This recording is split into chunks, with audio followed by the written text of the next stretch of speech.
Eleanor didn't know it yet, but the moment she touched the key to the workshop door, she had already died. She just wouldn't stop screaming for another 3 days. The telegram arrived on a Tuesday morning in October of 1897. It took Eleanor a long moment to open it, long enough for a strange chill to creep into her fingers, as though the paper itself were cold. The message was brief. Matthias Holloway. Dead. Estate left to you. Ashworth, her great-uncle Matthias. She had met him only once, when she was very young. All she remembered was his workshop, the smell of lacquered wood, the sound of something tapping softly behind a locked door, and his voice telling her never to touch the dolls. The inheritance made no sense. They were not close. They were barely family. 3 days later, Eleanor was on a train heading north. As the train rattled onward, the world outside her window changed. Cities gave way to fields. Fields gave way to empty moors. The sky grew heavier, darker, bruised purple and gray, as if something had struck it repeatedly. By the time the train hissed to a stop at Ashworth Station, a cold mist had swallowed the platform. No one greeted her. The village itself seemed reluctant to acknowledge her presence. Windows shuttered, doors closed, heads turning away too quickly to be coincidence. At the far edge of the village loomed the manor. Ashworth Manor leaned inward. Its black stone walls bowed like a conspirator hunched over a secret. One of its upper windows was lit. It went dark the moment Eleanor looked at it. The housekeeper, Mrs. Brennan, opened the door before Eleanor could knock. She was thin, gray, and hollow-eyed, a woman who looked as though she slept very little. "Your great-uncle left strict instructions," Mrs. Brennan said quietly, "especially about the workshop." They walked past locked doors, covered mirrors, and hallways that smelled faintly of dust and something sweet. "The East Wing," Mrs. Brennan continued. "No one enters it, not me, not the villagers, not even your uncle near the end." The workshop door was oak, thick, scarred, and bound in iron. When Eleanor unlocked it, the door didn't creak. It sighed. Inside, shelves stretched from floor to ceiling. Dolls, hundreds of them. No, more.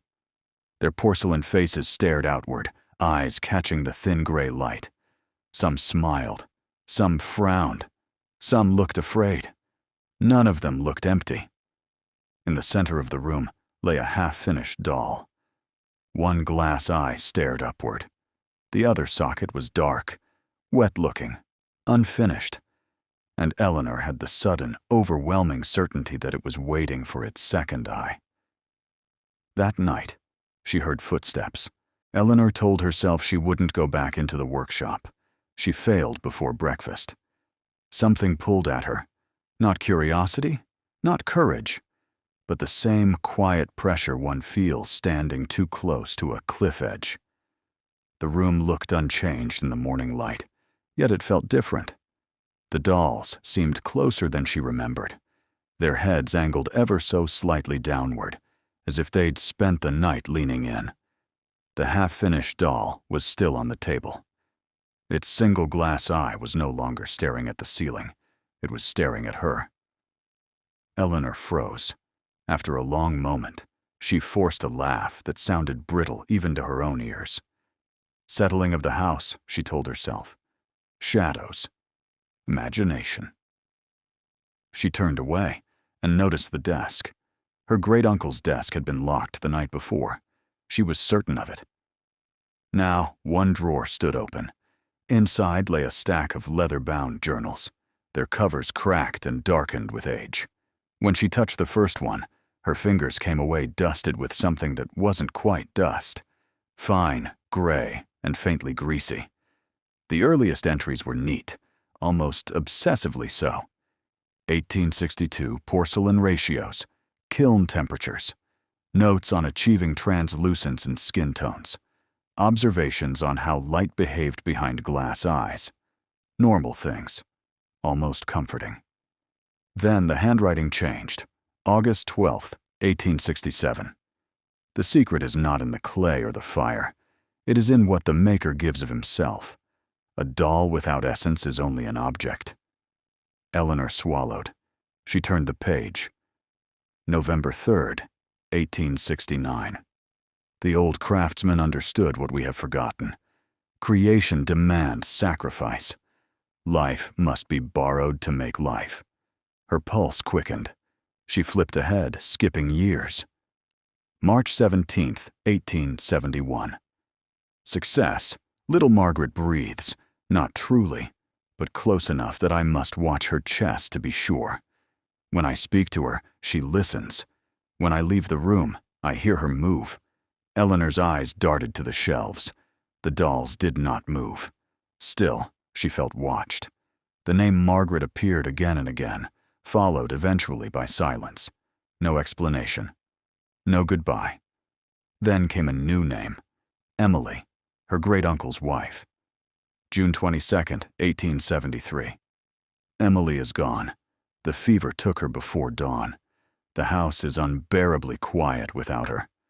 The next entry was written in heavier ink, the letters pressed deep into the page. June 30th, 1873. I could not bear to let her rot in the ground. Her hair is still soft. The eyes were difficult. I had to work quickly before they dulled.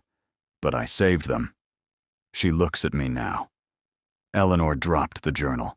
Her breath came in short, panicked gasps. The room seemed to tilt, the dolls stretching taller, closer. She realized with sickening clarity that many of them wore human hair, cut unevenly, aged differently. Some strands gray, some still dark with youth. Hands shaking, she picked the journal back up and turned the pages faster. October 15th, 1881. They walk at night. Only when the moon is dark. I hear their joints testing themselves. Learning. December 1st, 1885. I tried to destroy them. The hammer would not fall. My arm would not obey. They stood around me and watched. I think they are stronger than I am now. Eleanor felt something brush her ankle. She screamed and nearly collapsed when she realized it was only the hem of her own dress. But when she looked up, several dolls were no longer facing forward. Their heads had turned inward, toward her. She turned to the final entry, her hands numb. January 7th, 1897. I am failing. They are patient. They know I will die. I have written to my great-niece. She has skilled hands, young eyes. The collection must grow. There must always be a dollmaker. The journal slipped from Eleanor's fingers and struck the floor. The sound echoed far too long. Slowly, impossibly, the half-finished doll on the table blinked. Once. Eleanor staggered backward, her heel catching on the chair leg. As she fell, she saw something carved into the underside of the work table. Names. Dozens of them. Some scratched deep. Some barely legible. Children's names. Her own name had been added recently. The ink was still wet.